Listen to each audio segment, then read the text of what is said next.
10 ways to make money in property.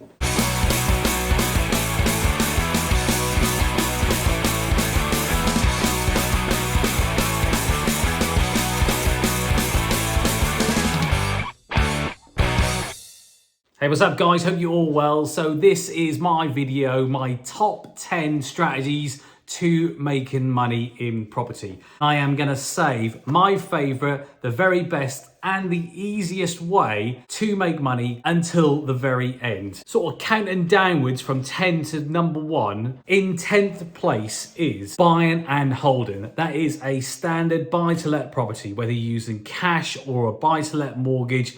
It is a really simple way of taking some money that you hold in a bank, using a mortgage or using it all to buy cash, and working out how much money you are going to collect in rent from that property and giving yourself a return on the investment that it's going to cost you. Now, there are things like maintenance and void periods and repairs and all those things to take into consideration. But if you start with a gross yield, a gross return on investment, a gross figure, you can always start to see the net result after the first 12 months. And it's really obvious that if you buy a rundown property and you spend a bit of money and a bit of time doing it up, you tend to have less issues than buying a standard property and renting it straight away. In at number 9 is flipping properties. As simple as number 10, but probably a little bit more sexier. And if you get it right, a great way to earn money. But you are trading properties, so you will be paying either income tax or corporation tax on the profits that you make. But in a nutshell, buying properties is trading properties, and you can trade pretty much everything, right through to coffees in Costa, to cakes down your local cake shops, right through to cars on the forecourt of your nearest Mercedes. Trading properties is no different to trading. You buy it cheap, you sell it high. You spend some money doing it up, you get planning permission, you build some properties out, you convert them, you improve them. You basically buy something and you sell it after spending a bit of time doing it up and making it worth more money. And it is no different to buying a car and spraying it a different color, or buying some clothes and repairing them, or whatever it is, trading properties. In at number 8 is planning gains. Now, this is sort of leading us really nicely into our kind of no money down wrappers, where I don't think you can do them without money, but they are definitely minimal amount of money down deals. And this is sort of the start, planning gains. This is where you can buy, acquire, take control, whatever you want to call it, over a property, over an asset, and get planning permission and then sell it on. Planning gain. You get the planning and you gain. Now, a lot of the ways you can do this is with option agreements. You take an option over a piece of land. This has been used for years and years, decades and hundreds of years over farmland. So you can help a farmer get planning permission on a plot of his land. And when you eventually do, you've invested the money, you've used your expertise, he's not had to worry about going through the minefield and all the different hurdles of planning, and then you sell for a profit, or you sell for a profit share. But this, of course, is not limited to options, and it is not limited to land. You can do this on anything. You can do it on residential properties. You can do it on properties with a bit of garden space. You can do it on commercial property, old barns, old garages, absolutely anything. And you don't need to use options. You can use things like assisted sales, delayed completions, good old fashioned buying and selling. And that is why planning gain comes in at number 8. But moving on to number 7 is lease options. Now, I am not a big fan on how these are banded around the property world and on YouTube videos and through social media. There are massive amounts of courses, gurus, property trainer programs, mentorships, all to do with this subject. I myself have witnessed individuals who are close to me lose money through Queen of Options and all this different BS. Now, that doesn't mean that these are not great tools to use, but that is what they are, tools, not strategies. You cannot take a lease option strategy to every single deal, but you can take a different tool to your chosen strategy and chosen market. Lease with options is a great way to get an option on a property, but by stepping in and paying something towards the ongoing costs or agreeing a rent. Now, a really good example of this is where you take an option on, say, a commercial property and you're paying effectively a rent to the landlord. So they are still earning a pretty good amount of money. And there are ways you can structure it so some, or if not all, of that rent that you're paying becomes deductible off the final option price that you pay. And the option price can be triggered at any time by you. And it's an option, not an obligation, which is critical. But these are great tools, like I said, to stepping in slowly to a property that is maybe not for sale, or the vendor doesn't want to sell, but you can slowly work your way in and get a great deal eventually. And remember that thing of inflation over time, property prices will increase, which means your option price may start to reduce. A great way to secure good properties is to agree an option price over market value today, but it's a 10-year option. At the time you execute that option, the property is worth a hell of a lot more money. These are also great for delayed completions. Bang, next one is delayed completions. I am a huge fan of these.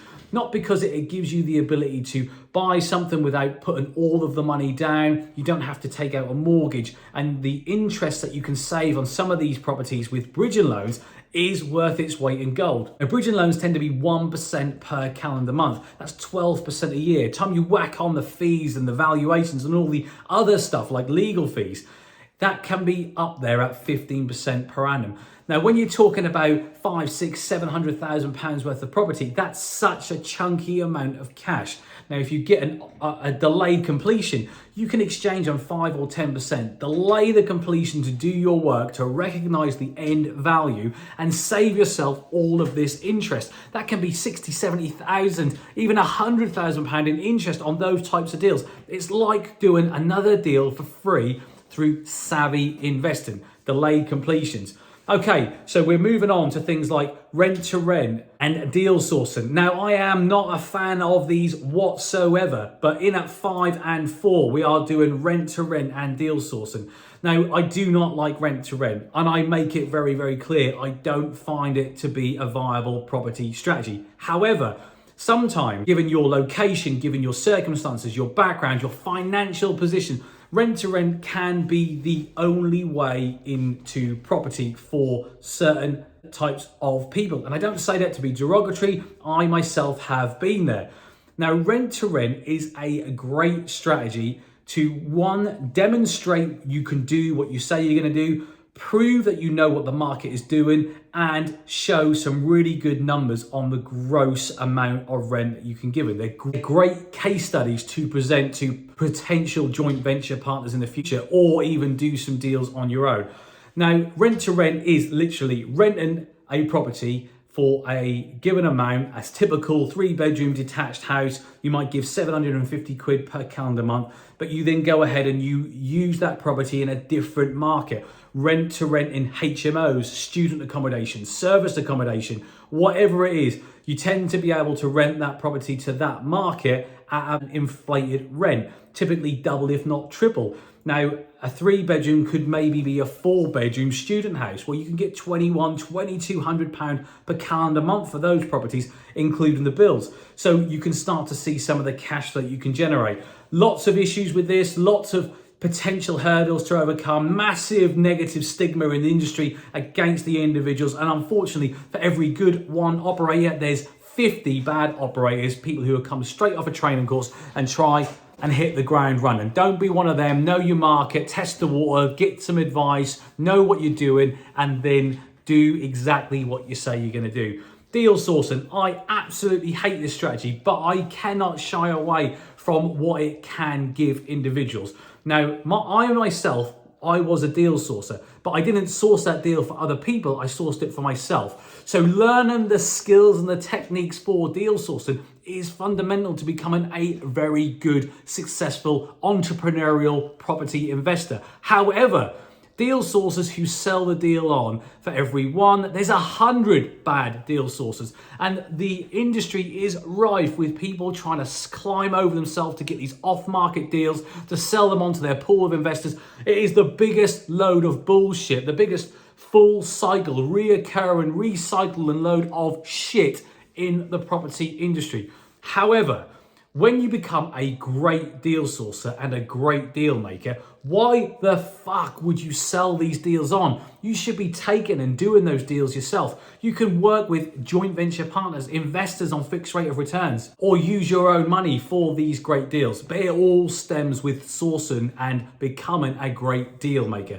And in the early days, you can sell these deals on. I personally think the value would be to source a deal and bring it to someone with experience that you want to learn from, someone who you may even want to pay to mentor you, but give them the deal. Give them the deal for free. Don't take a profit share, and ask your fee to be part of the deal. Walk through the steps, be part of it, learn what to do, because the information and the skills that you will learn from that one deal will enable you to go on and do more. So my opinion on deal sourcing and how people earn money from it is very, very different to what a lot of the gurus and trainers will tell you, but it still is a viable strategy.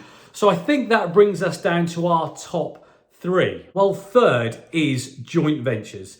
Now, I cannot deny that joint venturing with individuals, 150 property transaction deals, not properties that I rent as a management agent, and not properties I sell as a sales agent, property deals that I have been involved with investors, 150 plus. And through that many deals, I can categorically say, hand on my heart, that doing and getting involved and starting joint ventures fundamentally changed my whole life, financially, property-wise, experience, and enabled me to live the lifestyle and do the deals that I do today. However, you can kiss some ugly frogs. My biggest advice would be always get everything down on paper, no matter how good the relationship is. Get the agreement signed, get all of the what ifs ironed out in that paperwork. It shouldn't be 2 or 3 pages long. It should be 15, 20 pages long with every single deal in there. Make sure it's profit share. Both commercial interests are aligned. You don't earn any money differently to how the investor earns any money. The investor's money is fully protected and it's always returned before anything else is paid back.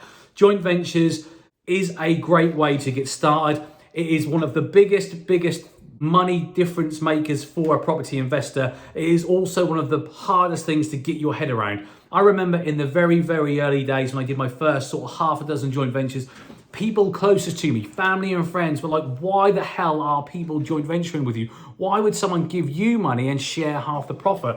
150 plus deals, probably closer to 200 deals later on. The proof in the pudding is in the eating. I'm not saying they've all ever gone smoothly. I'm not saying they've not had their own hiccups. But what I am saying is because we followed the fundamental details, no investor ever lost any money and one only ever broke even. The rest made profit. And I'm talking massive amounts of profit. So that sort of brings us really nicely into property strategy number 2. Very, very similar to the joint venture, but it's the fixed rate return investing model. By far the simplest, easiest route for you who knows what they're doing, knows their market, and is a great deal maker. You've got to be a great deal maker to do this, and you've got to know the numbers, and you've got to have the foresight to know every scenario will deliver A, B, C, and D. No matter what happens, legislation changes, property market changes, market conditions changes, you have to be ready because the investor's money is secure and their interest rate is fixed. So it doesn't matter if that property makes a huge amount of profit or a huge loss. You have to stump up at the end of the fixed rate deal. Now, these are by far the simplest ways that you can work with private investors. The investor doesn't really know much about the deal. They definitely are not interested in the detail and the insights and the way you need to change and shift and move and all of those really lovely, sexy things to do with property that we all love and hate. All they are interested in is that making sure their money is safe, the project is on time, and it's on track to pay them back when you said it was going to. Always stay in communication. Always have a pro rata deal where you can pay it back early and you only ever pay the pro rata interest. That way, if you pay it back early, it saves you some money and it keeps the investor even happier because they've earned exactly what you promised them that you were going to pay them and it's been paid back earlier.